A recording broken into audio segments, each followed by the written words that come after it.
Hi, and welcome to another episode of the Decommunity podcast. I'm Roy Bernheim. I'm one of the co-founders of Decommerce and bringing you the inside scoop of everything brands, community, and innovation. And today I have Marci Zaroff here, and she is the eco lifestyle pioneer. She's an educator, author, and the founder and CEO of Ecofashion. And we already had very interesting chats coming into the podcast, so I can't wait to continue it right here. Welcome, Marci. Super nice to have you here. Thank you. Thanks for having me, Roy. And I'd love for you to briefly introduce yourself, or it doesn't have to be that brief, actually, because you have a lot to share. It's been a long and winding road and very relevant to the concept of community because I have been connecting the dots of the eco lifestyle for over 3 decades. So starting kind of in the food movement, and I co-founded a school that is known today as the Institute for Integrative Nutrition, which is the world's largest holistic health nutrition school, having certified nearly 200,000 people worldwide as health coaches. So that was really my first foray into building community, connecting the dots then into beauty and partnering up with the founder of Aveda. And so we kind of connected our communities of food and beauty because in both agriculture and popular culture, as people start to grow and evolve and get that seed of consciousness planted, it's, what's next? What else? And moving from, what we put in our bodies to what we put on our bodies, right? So thinking about that connection. And that led me to having this epiphany around you can't really support one part of the equation when you're thinking about consciousness. It's holistic. So I coined and trademarked the term Ecofashion in 1995 and have been building the global sustainable fashion community now for 30 years. And with that, along the way, I've still continued to live at the intersection of these different sectors and, all tides rise together. So I'm chair of the board of an organization called the Textile Exchange, which we have nearly 1,000 members globally across all touch points of the supply chain. And then at Ecofashion Corp, we have a couple of different brands. In addition to being a private label manufacturing platform, we also have Yes and, which is kind of my life mantra. We have Farm to Home, Seed to Style, Mission Statement, and our brand Reset Farming, which is a community of farmers predominantly focused in India. So really from source to story, this has really been my life work, just getting started. Just getting started. Let's go to that start. You mentioned community is how it started. So what does that word mean to you? That is a word that is today widely used, right? But I feel like you have more meaning to that. Yeah, well, I wrote a book called Eco Renaissance, Co-Creating a Stylish, Sexy, and Sustainable World, which connects the dots between art, food, wellness, beauty, fashion, and business. I call all the spokes in the wheel of change. And in my community pillar, which I speak a lot about in my book, I quote Mahatma Gandhi as kind of that opening synopsis of what I believe, which is that the golden way is to be friends with the world and regard the whole human family as one. And that really is kind of my North Star, right? When I think about community, I think about that we're all in this together. We all share planet Earth. And whether you're talking local, regional, or global, we're all in this together. And the first company I started after moving beyond the Institute for Integrative Nutrition is a brand called Under the Canopy, which really the premise is that we all live under the canopy of the planet's ecosystem together. We're all one humanity. We share one home, one ecosystem, and that everyone is connected. And the one thing that COVID, I think, taught us was that very idea that, we can't be outside, but we all could be inside, kind of reflecting on the same set of priorities, right? Health, family, safety, which ultimately, community is micro, but it's macro, and lots of fun there. I love that vision, and I feel like it's something I really sign up for as well. It's seeing everything as one. And was that always the case? Was that always your North Star and as clear? And I'd love to maybe jump back in time a little bit when the first community that you started, let's call it like that, with nutrition. How did that start? How did that ignite for you? Yeah. So when I was 16 years old, a girlfriend of mine gave me a book called Living in the Light by Shakti Gawain. And I read the book. It just struck a chord in me that, there's so much more than what we see, right? That, we're these spiritual beings living in these physical bodies. But at the end of the day, what we all want is love, to be loved and to love, right? We want that connection with others. And the most basic need that we have, and you think of, Maslow's hierarchy of needs, right, is food, right? So I started to think about the energy of food because we're all just made of energy. Everything that we put in, on, and around our bodies is an extension of who we are. And food really is that gateway for so many people to think differently about the choices we make and the actions we take. And so in creating the school, in its first iteration, it was called Gulliver's Living and Learning Center, which was inspired by the book Gulliver's Travels and Jonathan Swift, who actually says vision is the art of seeing things invisible, right? And that connection of the different lands that he talks about in Gulliver's Travels was metaphoric for what we were creating, which was kind of the land of health and the land of beauty and the land of Lilliput Cafe. And we were connecting people to understand how building community is really empowering, it's reinforcing, and it guides people in a way that makes them feel a part of something. And I think at the end of the day, all human beings, no matter where you live in the world, no matter your race, color, religion, age, at the end of the day, we are all trying to survive, live a good life, and be a part of something bigger than us. It's very innate. And the internet has changed the game in so many ways because it's brought us all into contact. So no matter where you live, you have access to this global community of like-minded people. And back in the day, I hate to say that, but in the late 80s, early 90s, finding my people was a little more challenging. There was a day where everybody in the organic industry globally knew each other. And it was that sort of plugging into each other that enabled us to then divide and conquer and go out and do the work to start igniting or planting those seeds or throwing those rocks into the water that would then ultimately have a ripple effect. And so really the change makers of kind of the early day around this movement were perceived as kind of new agey or woo-woo or out there. But today, of course, consciousness and sustainability have become very mainstream. So as I continue to see that evolution and going back to Maslow's hierarchy of needs, our next basic need is shelter, right? Food, clothing, our home. And that's where I had that sort of aha moment around connecting food and fiber or food and fashion. And when you look at the relationship that we have with nature, which is also part of our community, right? That we breathe out carbon and nature is meant to breathe in carbon and nature is meant to breathe out oxygen and we're meant to breathe in oxygen. So we have this symbiotic relationship that was always kind of at the core of my life work was how do we inspire and educate and activate and communicate and innovate around this different way of thinking that could bring others into this quote more conscious community. And fortunately today, just the organic industry alone is 83% of Americans, a $70 billion US market. So clearly, Costco, the number one buyer in the country, no longer a small community, but one that I think has finally touched the lives of most people in some way or another. Wow, I can feel your energy still, like just so much happening. And I mean, you were early starting. I don't know about the nutrition movement back then. That was probably super early, but talking about sustainability in fashion in 95, not only talking about it, but committing to it in such a big way, that's early. Where did you take that energy and conviction from to be like, yes, this is the right thing to go about? And I'm asking this because we're also talking to a lot of innovators and a lot of change makers who then sometimes fear what it actually takes to then take that good idea, something that maybe somebody would subscribe to, that say, it makes sense to be sustainable. It makes sense to run a community, but it's a lot of work. Yeah, be careful what you wish for, right?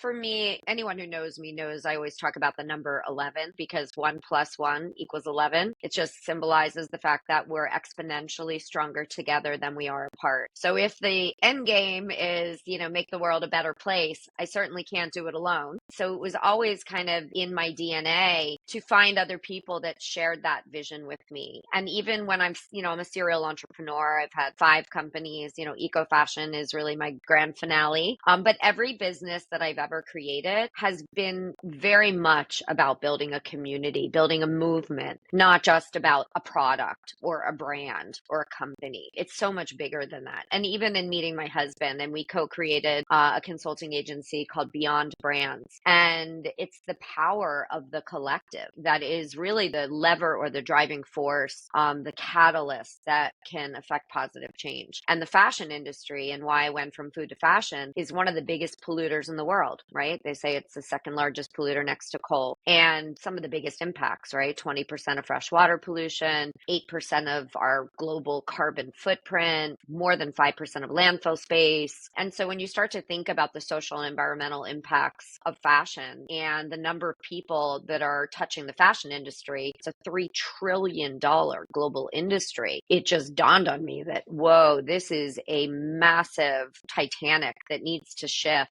And we need to build a movement here. Everybody, no matter where you are in the supply chain, you're a designer, you're a buyer, you're a sourcing person, you're a product development person, you're finance, you're marketing, from seed to shelf, everybody needs to engage. So that community has continued to grow in ways that I pinch myself. And when I look at the textile exchange and being the chair of the board, where my board is Target and VF and PVH and H&M and Patagonia and Nike, and you start to realize that from mass to class, everybody cares, because inside these big behemoth companies are just human beings that have children, many of them. And we all understand, as Native Americans once said, we don't inherit this land from our ancestors. We borrow it from our children. So I think as people start to realize that there are actually tools and ways to be a part of the solution versus the problem, it wakes people up. And one of my favorite quotes is Albert Einstein: you can't solve today's problems with the same consciousness that created them. So that kind of shift in consciousness, that climbing the ladder of consciousness and having a different perspective about the choices we make is, kind of fueled by the community around it that is learning from each other and collaborating. And, we've gone from a competition to cooperation in the fashion industry because of this shared vision. And I'd love to talk a bit more about this dynamic from, let's say, 30 years ago when you started off. How, did you identify the early movers back then already? And how to now having those huge companies, the world's biggest fashion companies, be part of your community and what, from what you say, really also care about planet and what they're doing. How did that evolution go throughout those years? Can you share a bit more about that dynamic and how you shaped that? My approach personally is to meet people or companies where they are, right? And help them on the journey without judgment, without imposing what I believe. It's not about teaching by preaching. It's about teaching by example. And I've always believed, and also as a mother, I have 2 kids, 3 stepkids, so 5 kids, that you've got to walk your talk, right? So when I look at the evolution, there were those who were there at the beginning, who were doing it way before it was popular or cool or mainstream or lucrative, right? And I always said, as a little kid in the candy store, I get to do what I love, make a living, and change the world. Like, check, check, check. Right? The ultimate entrepreneurial formula for me. And the idea of things like B Corps were so crazy when they started, right? Because, it's like a whole new form of governance, redefining what good business is. And as somebody who's been an entrepreneur my whole career, and, I was the kid with the lemonade stand when I was 11 years old, how we define business is so fundamental to this evolutionary process where more and more people are kind of drinking the proverbial Kool-Aid, right? Because when you think about good business, it's not just about the bottom line. It's not just about profit. And that was once, the kind of end all be all. But I think today, fast forward, probably one of the biggest changes is that redefining of what good business is, whether you're talking B Corp or ESG. It's about people, planet, prosperity, passion, and purpose. And that's why so many young people, especially, are looking differently through the lens of, joining corporate America. And why corporate America is now responding is because there's a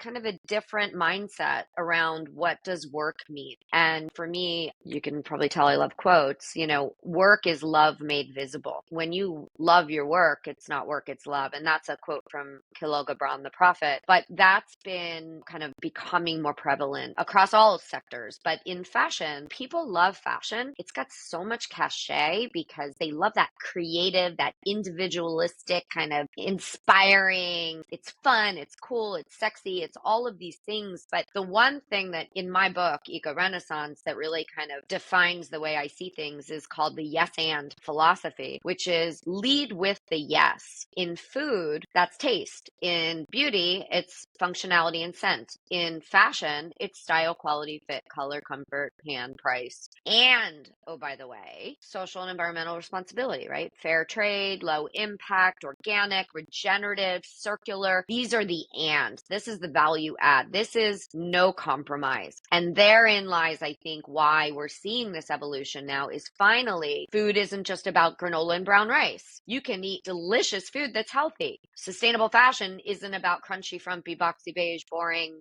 potato sack, right? Those were the stigmas. You can buy beautiful fashion that's circular, it's regenerative, it's low impact. And that's also about that yes and, no compromise. And of course, my mentor of 25 years was the founder of Aveda. And he really was such an icon because he inspired so many people around this idea that if you appeal to people at a visceral level, aesthetically, through beauty, and they are drawn in, then you can sort of take them down that rabbit hole of why and how and what and where and when and who, and because you can't lead with that. So going back to just this evolution and how the community has grown and fashion innovation or the textile exchange, fashion makes change. There's so many of these communities that have been born out of this shared, like-minded, like we want to do good. And it's not even about doing less harm anymore. It's about doing more good. So it's not about staying ahead. It's about not being left behind. And so I think there's a little bit of that FOMO happening now too around this movement and the community where, if you're not in it, you're kind of outside of it. And so that's, I think, with fashion having this cachet, there is this element now of, wait, what? Other people, what do I need to be doing?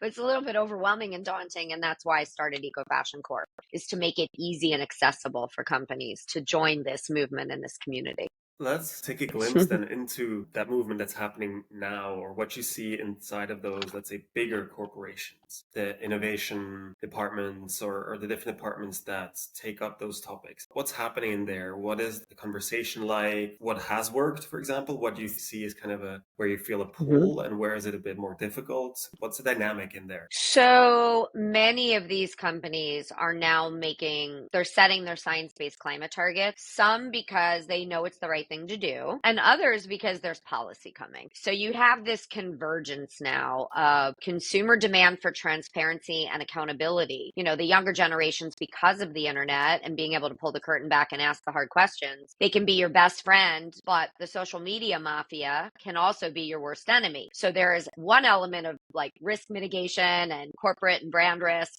Second layer is policy that's absolutely coming, and it's coming strong, where you're going to be required to disclose your supply chain's transparency and science-based climate targets. And you have, again, this sort of infusion of government, right? So government, consumer, brand coming together now to drive this forward. And at the textile exchange, as an example, we've made a collective commitment to reduce our carbon footprint in the industry by 45% by 2030. And everybody is at the table, from the biggest mass market fast fashion retailers to the smallest authentic brands that were born with this DNA. But everybody needs each other because we all bring something different to the table. And it's that conversation and that collaboration and that connection that is those are the forces that are accelerating the community and the effort along the way.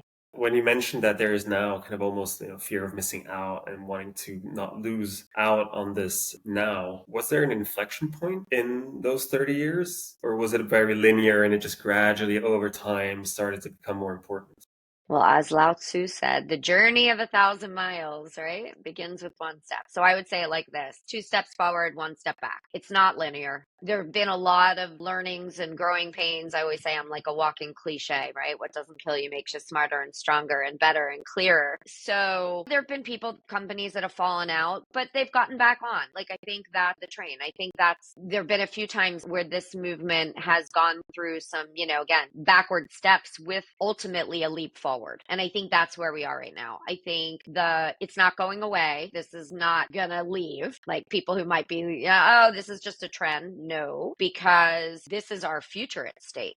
Business as usual can't continue. And I think everybody knows that. And that's, I think, the difference between where it was and where it is. I think it used to be almost like a competitive advantage to be thinking this way because you brought something different in terms of your voice and your languaging, and something that if you did it right and you packaged it right, like Aveda did, it sets you apart from the rest. But now, I mean, just using Aveda as an example, what was once perceived as like Aveda, this incredible leading clean beauty company, is now like in a crowded space of every major retailer, Target, Costco, Walmart, CVS, Walgreens, every mass merchant is aligning their shelves with clean beauty today. It's no longer a choice. It's an imperative because people want non-toxic skincare. Well, I think that's what you're going to see with fashion, right? Food was first. Beauty sort of rode in the wake of food. And now we're looking at everybody relates to fashion and textiles, right? You sleep on bed sheets, you use towels and robes, you wear t-shirts and denim, you have your clothing. It doesn't have to be high fashion, but everybody has apparel on. And it's an extension of who we are because the skin is the largest organ in our bodies. It's our primary organ for absorption. So we're not just what we put in our bodies, we're what we put on our bodies. And people forget and think of, and then you wonder why a third of the population,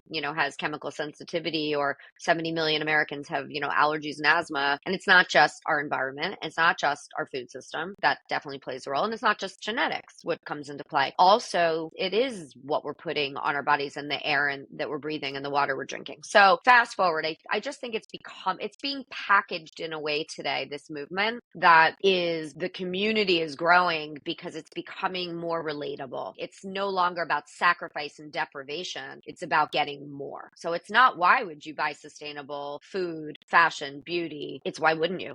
Yeah, so this is very positive. I'm happy to hear that. You being very close to the matter, that it's going definitely in that direction. And if we look a little bit more at the consumer shoppers, and there, I remember several years ago, we ran an A/B test with paid ads for our own brand, Tebow, in the menswear space. And it was the exact same thing. The only difference was comfortable versus sustainable wording on the ad, just to see which one people would buy more and care more for, in what we thought would be the conclusion. And comfort one. How do you see the demand side and how much the consumer cares and also what they care about?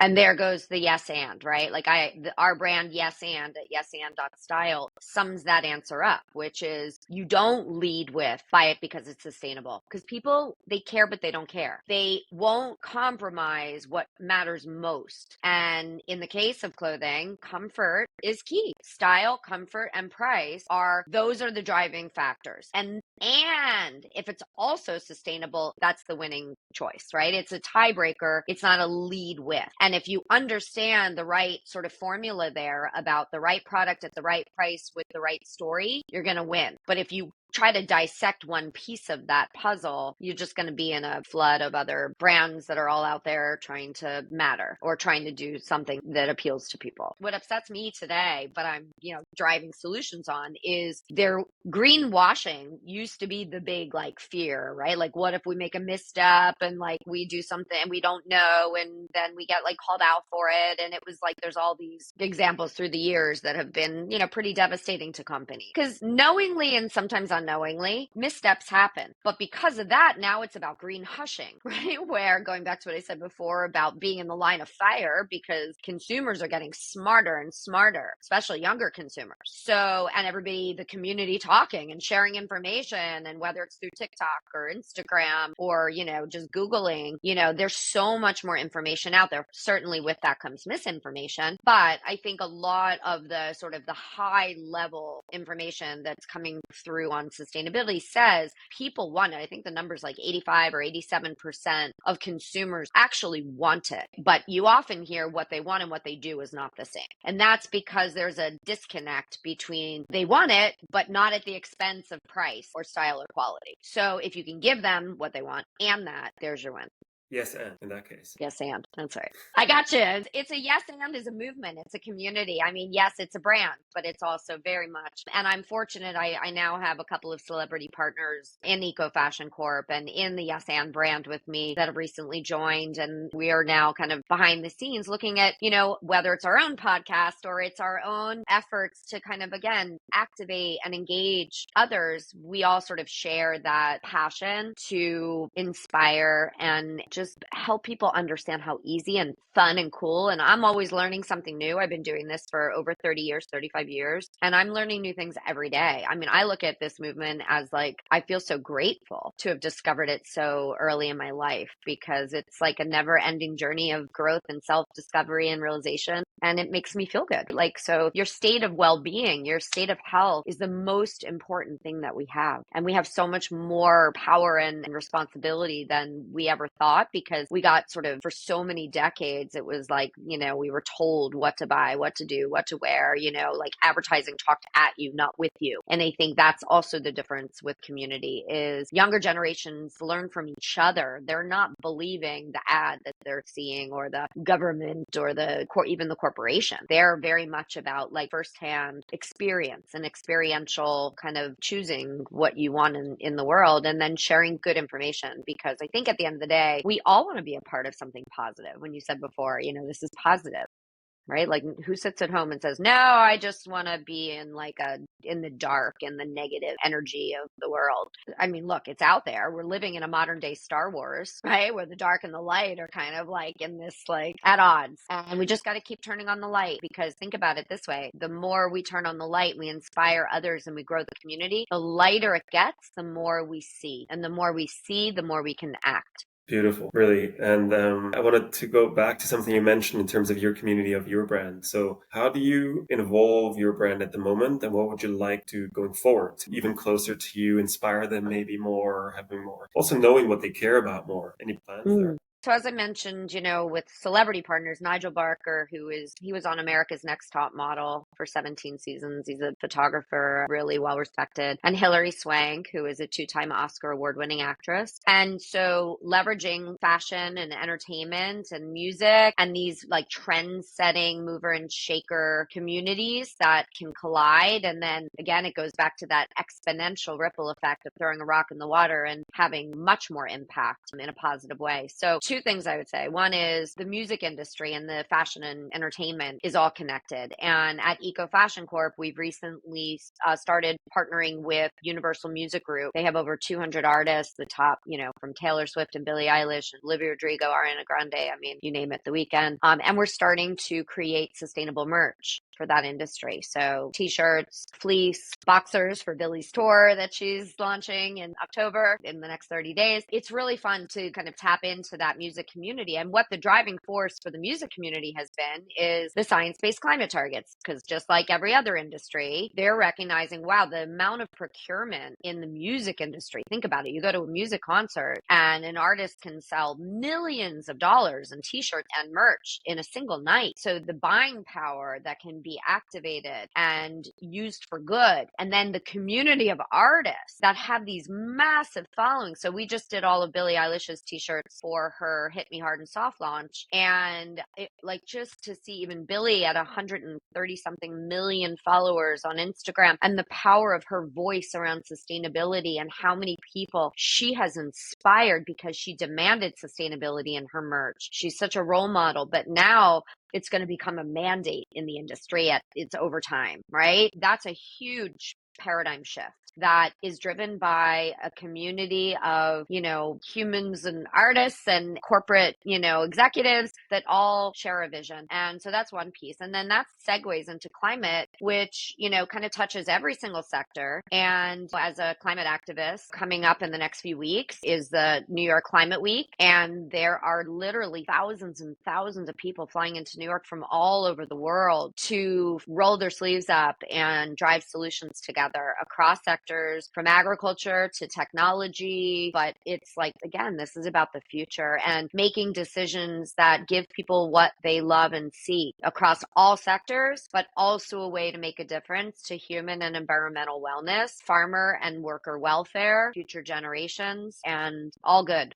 Wow, that's a huge community of people reaching an even bigger community through that. And really, congratulations on all of this and all the energy that I feel like you're putting in, but you're also getting out of it from all this impulse that you're getting, which is really amazing to see. And I'm very grateful to all the people that share this vision, that have joined this community, that are leveraging their respective communities to keep turning on the light.